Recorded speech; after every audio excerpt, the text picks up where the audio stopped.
Hello, I'm Cassie and I'm from the Carers Place, and today we have Johannah Cole here from the Institute of Movement. Welcome, Johannah. Hi everyone. Great to get to talk to you. Thanks for being here. So you're an exercise physiologist. A lot of our clients and people who are listening probably don't even know what an exercise physiologist does. So I'm wondering if you can tell us a little bit about yourself and give us some information about what you do.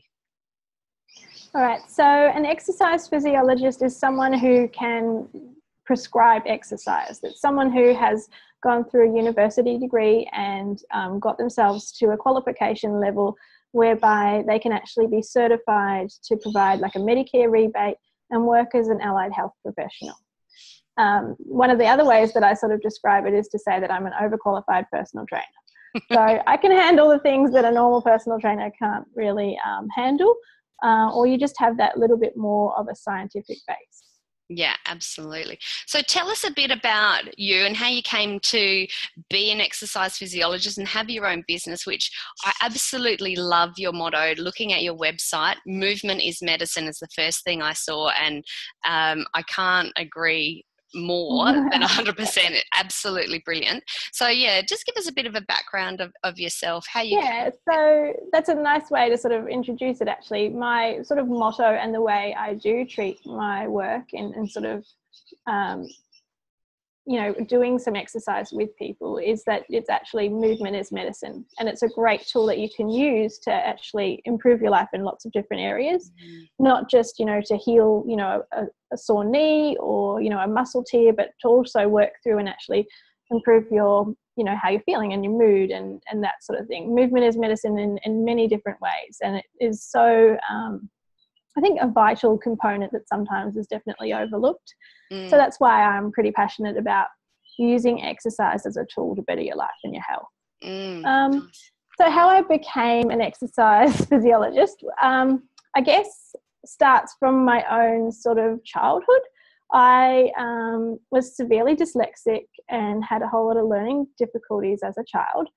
And so when you're not really good at reading and writing and whatnot, you just want to do the sport because that's the fun stuff. So I always had natural gift and enjoyment when it comes to moving.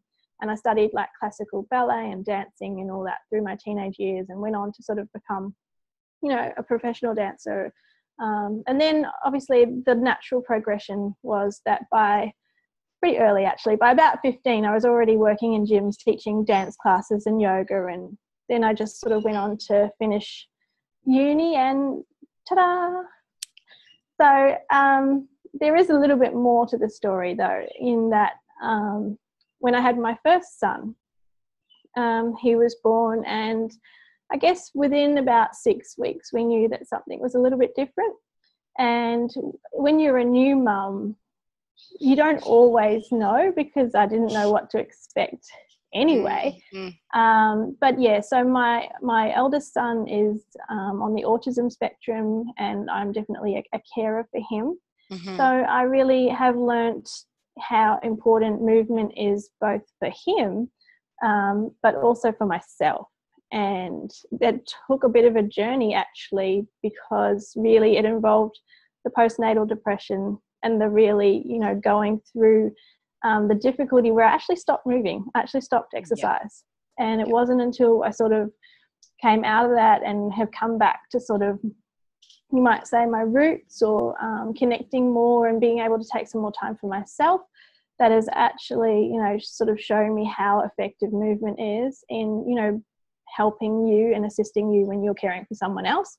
So that's kind of what I have then sort of developed and added into my professional practice, and also my sort of, personal. I'm a trainer that still works out. And I think, you hit some really important points there, Jo. When we go through crisis, I find that one of the first things to go is, doing things for ourselves, right? And of course, exercise tends to be, or movement in general, tends to be the first one that goes off the list, right?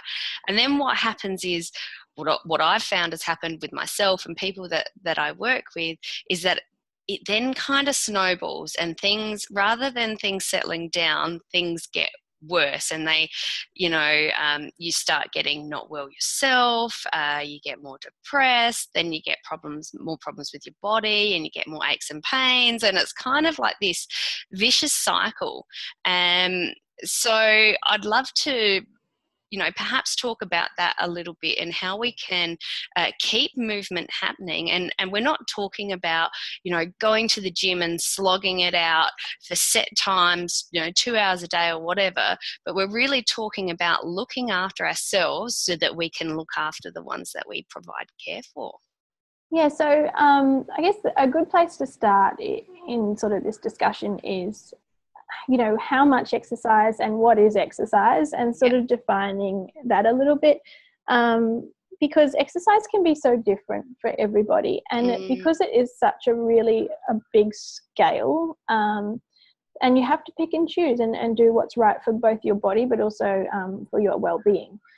So I guess one of the quotes or a study that really has stuck in my head, and I wrote down, it was published in the Journal of Neuroscience, and it's an exercise study where basically they looked at, more of a well-being, how does exercise affect you, and what sort of amount of exercise is needed to actually give you that boost in your well-being. And one of the sort of interesting points that they made is that exercise actually assists your brain to become a buffer for stress. So if you're exercising and you're exercising regularly, it actually is changing what's going on in your brain on a chemical level, and it's actually adding that buffer to cope with stress better. So I think that if you sort of look at exercise, instead of looking at it as a form of punishment or torture, or, I've got to do this to lose weight, or I've got to do this to, I think, I want to have that better butt, so I'm going to do these squats. So,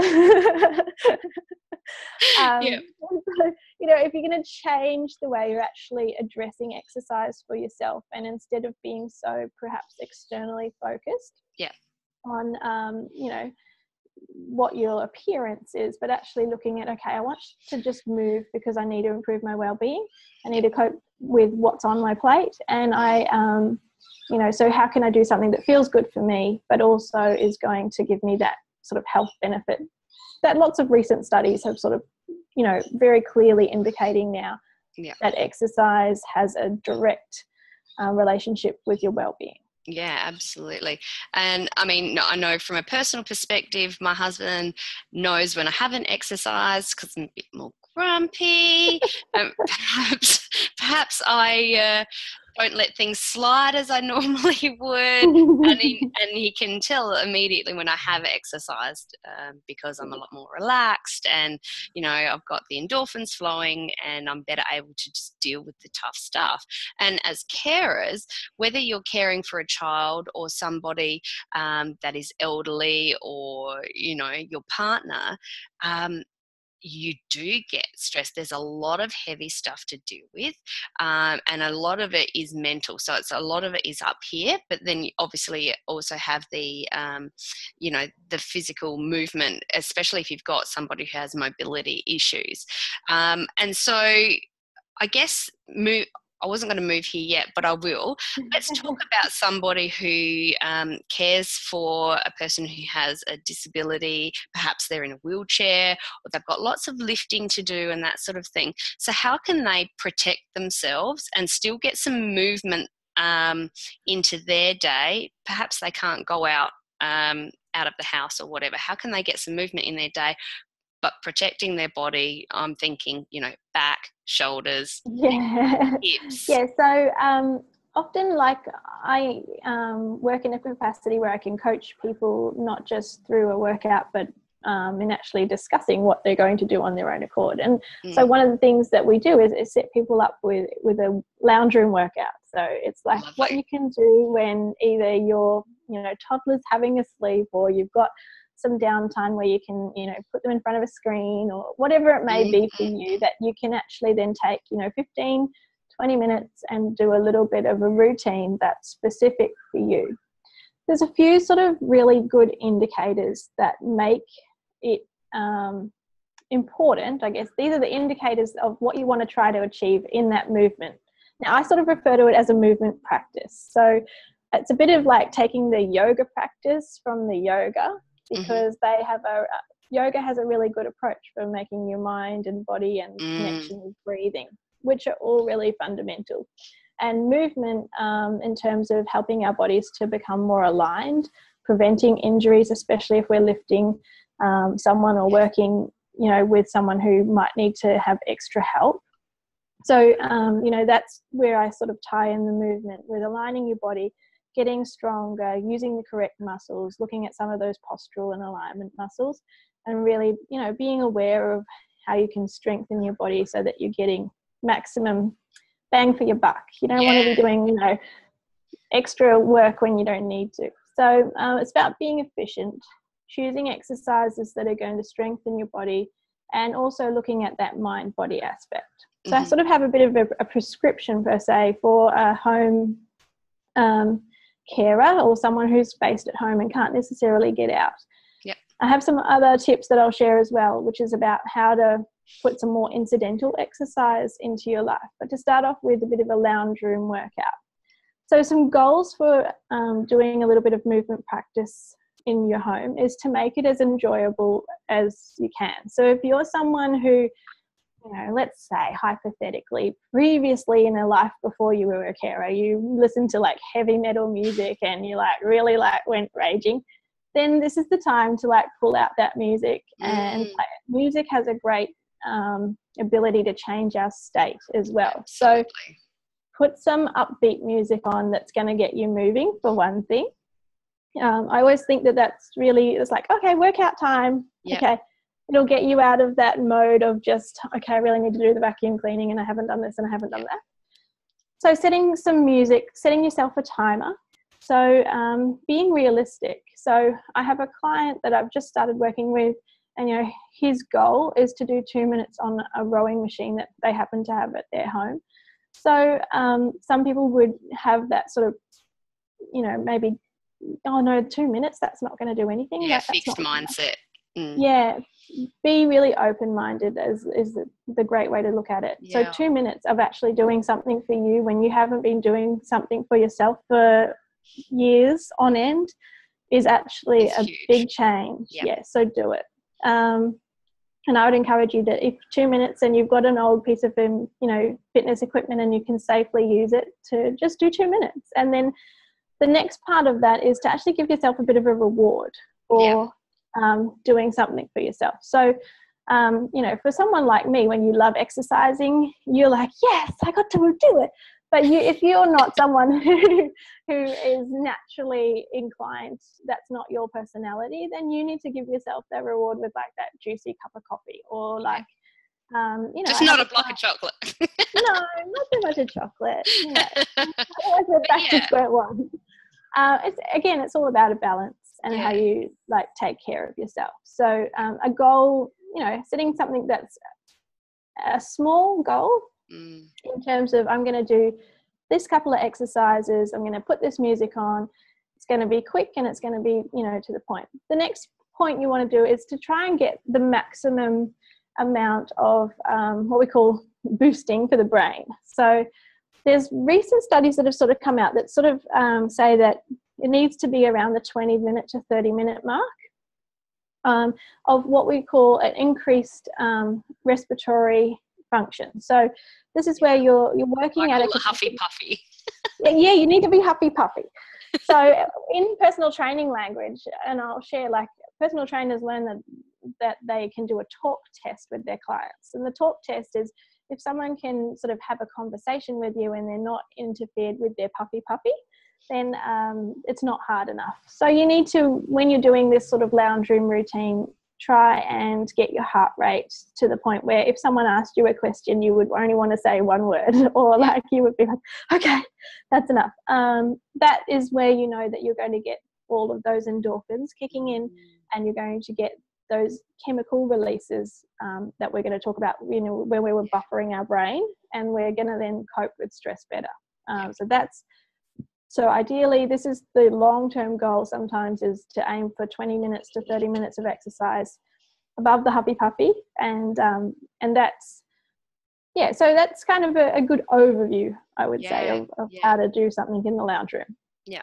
So, I mean, I love them, and, you know, you're speaking to the choir here, but in terms of people protecting themselves, so, you know, when we move, you know, we put music on. I love music, right? And so it just gets us moving regardless. And we might be doing something specific, or we might be dancing around the house, who knows? Yeah. But, you know, we're moving. But when we've got somebody who perhaps has a bit of a dodgy back, or, you know, has some issues there, how can they work on, you know, strengthening their core, essentially, Yeah, so and avoiding injury? I would start by going to see a GP and getting your 5 sessions that you can actually get, that are you can get an allied health plan from a GP that can give you 5 sessions with an exercise physiologist. Wow, really? I did not know that. So I knew that you can get a mental health care plan, but I didn't know you could get... So you can get an allied health care plan. Wonderful. Where you can then come to someone like myself or another exercise physiologist, and I can give the link to you so that you can see the website as well, where you can find a local exercise physiologist. And then Medicare actually will give you an amount towards those first 5 sessions.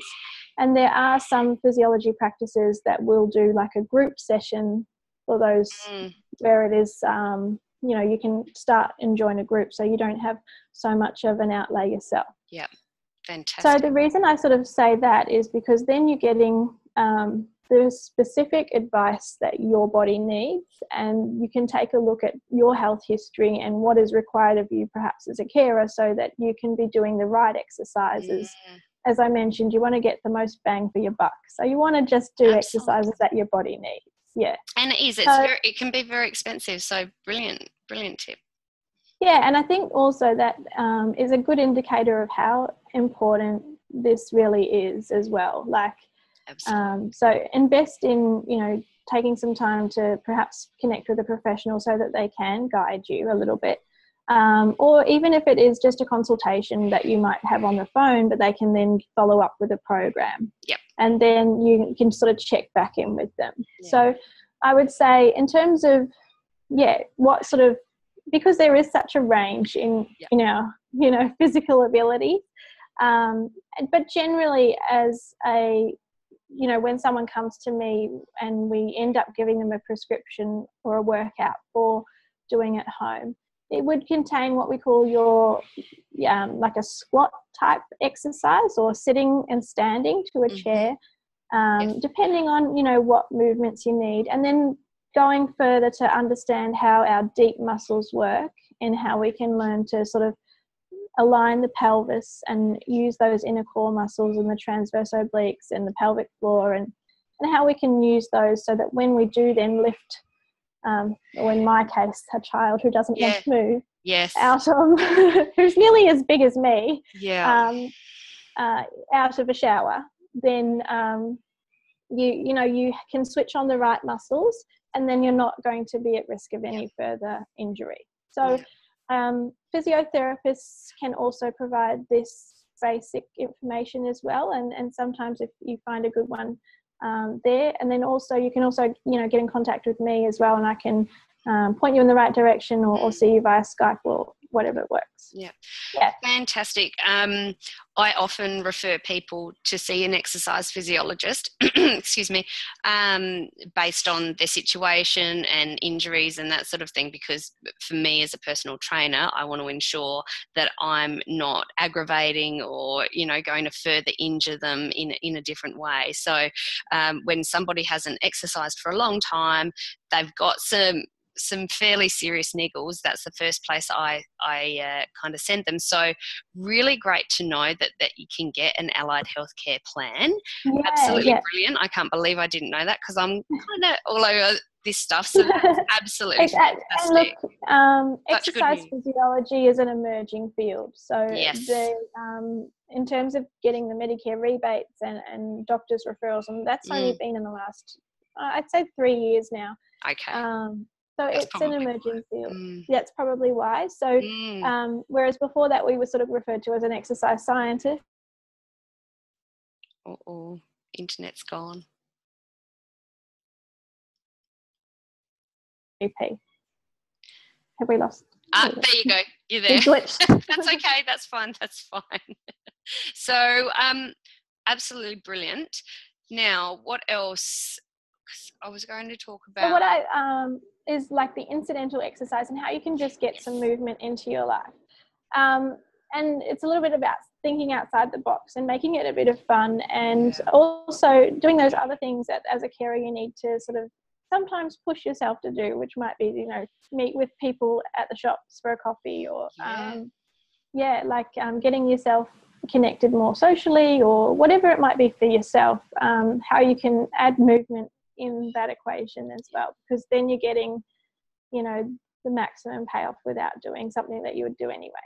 Absolutely. So, you know, so for me, it's about, you know, going for a walk, or can I take my children somewhere safe where they can run around, like a fenced playground is perfect, or can I meet someone for a walking coffee instead of just sit at a cafe coffee? Can you take it away and go for a walk? You've just had that great chat with that friend, but you've now walked for 20 minutes and it felt like a breeze. So looking at ways that you can do a little bit more movement, whether it be parking, you know, 3 parks back, whereas rather than driving around for 2 more minutes to try and get a closer park, you choose to park a little further away, and then, you know, walk into the store. So whatever you can do to help to increase your incidental exercise, but I always try to make it fun. Like, let's all go for donuts, kids. And I know not healthy, all right, but like, and then, you know, we have to walk there, and it's a 30-minute walk. Yeah. But it could be paleo. It's okay. So I think, being fun about how you approach it as well. So, you know, it decreases the amount of barriers and, you know, sort of resistance you're going to give yourself to working out as well. Yeah, absolutely.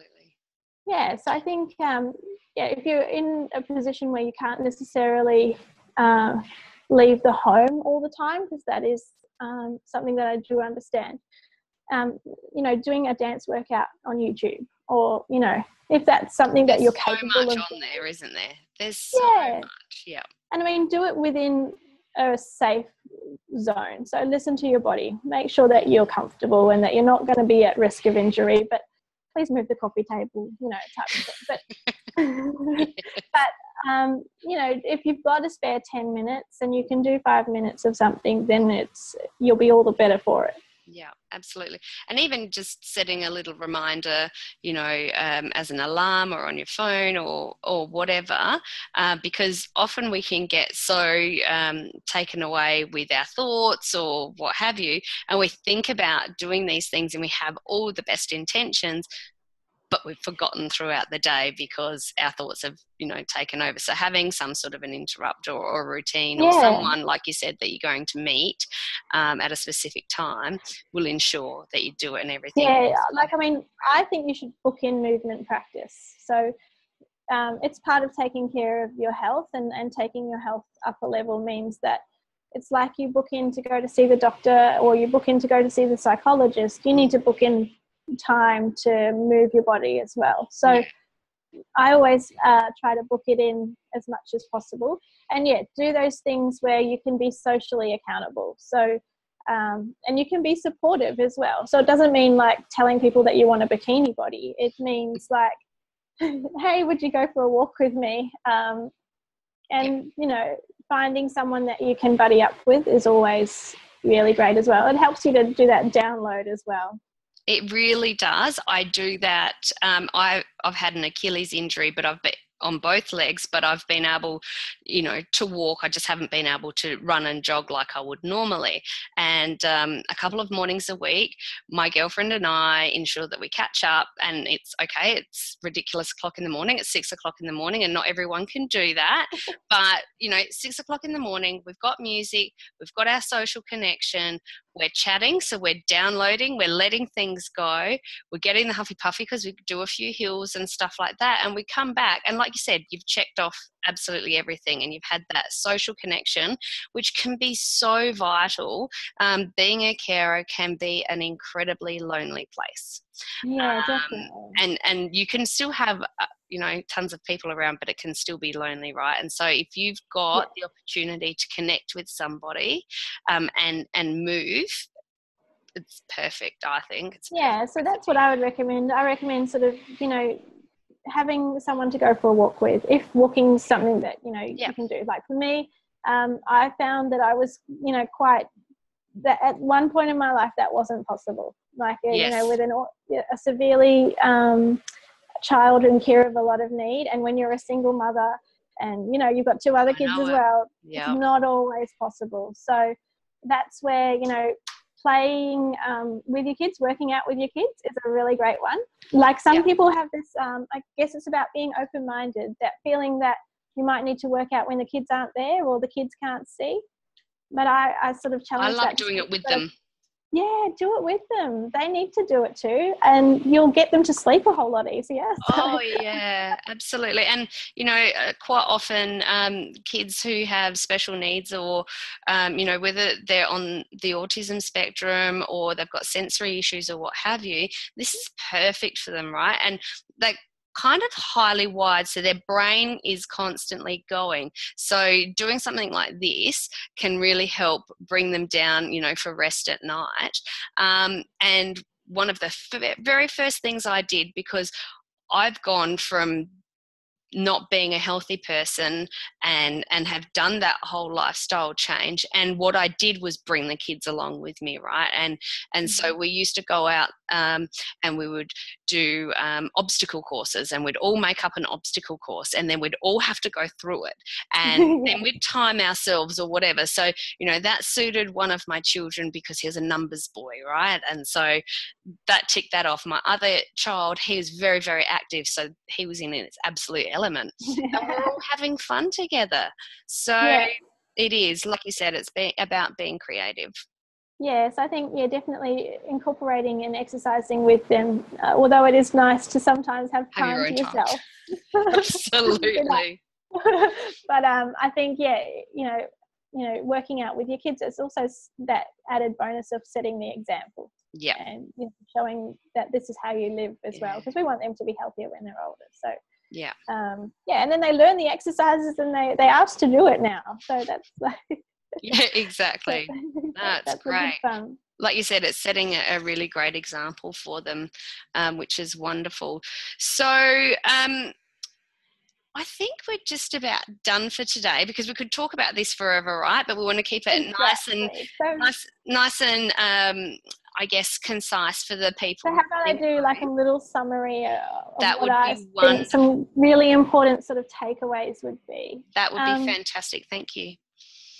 So I think we have mentioning that, doing some exercise will actually assist you improving your well-being, and that there is a lot of evidence now to support that getting to that huffy puffy state and holding it there for several minutes will actually buffer your brain. So that's actually going to give your brain increased ability to, that stress of life.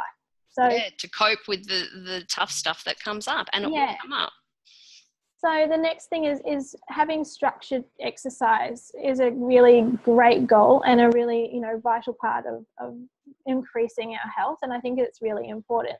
But take steps to get there if you're not there now, and be open to how that structured exercise can be. It doesn't necessarily just mean a workout at the gym or a class. It can actually be this whole range of just moving your body in a way that feels good, in a way that is safe, and using, some of the tools that we now have with YouTube or meeting for coffee, and being a little bit more open to free exercise and movement as it comes. Yeah.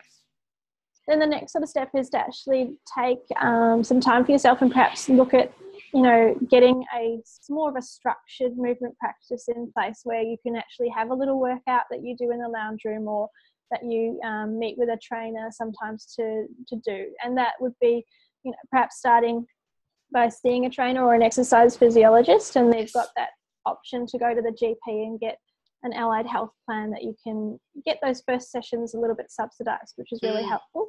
Mm-hmm. And also as an allied health professional, exercise physiologist can also work in with the other allied health that you may be tied up with. So like they can actually work in with your psychologist or psychiatrist, and they can work in with your physio and specialists that may be dealing with other things. So you can exercise no matter what state you feel like you're in now. Sometimes you just need a little bit of guidance. Yes. Then the other thing I have is sort of my biggest takeaway is to make it fun. And that movement really is medicine, and to enjoy it. And that there's so much more that you can add to your life. And from as little as if you are having a down day to just, reaching out to a friend to going for a walk, that's all that you take away from this lesson is definitely to connect and to try and use movement as a way to enrich your life. Yeah. And I will share with you that I have some tools and whatnot, and I'll email you some links so that you can add them to this. That'd be great. In terms of how to find an exercise physiologist, and the prescription specifically for anxiety and depression, and those things that you can use exercise to treat, and with some guidance and adhering to a program can really change your life. So, absolutely. Yeah. It's amazing. It absolutely is. And I think, going on from those key takeaways, which are absolutely fantastic, is that this is about you and your journey, and really focusing on that as opposed to looking at what everyone else is doing around you, because that's where we can kind of get demotivated and lost, if you like, and kind of disengaged with the whole idea of exercise and movement for health in general. So, like you said, mental health and physical health, incredibly important that you move to improve all of that and your overall well-being. Thank you so much. Some absolutely beautiful advice there for a range of different carers that are listening.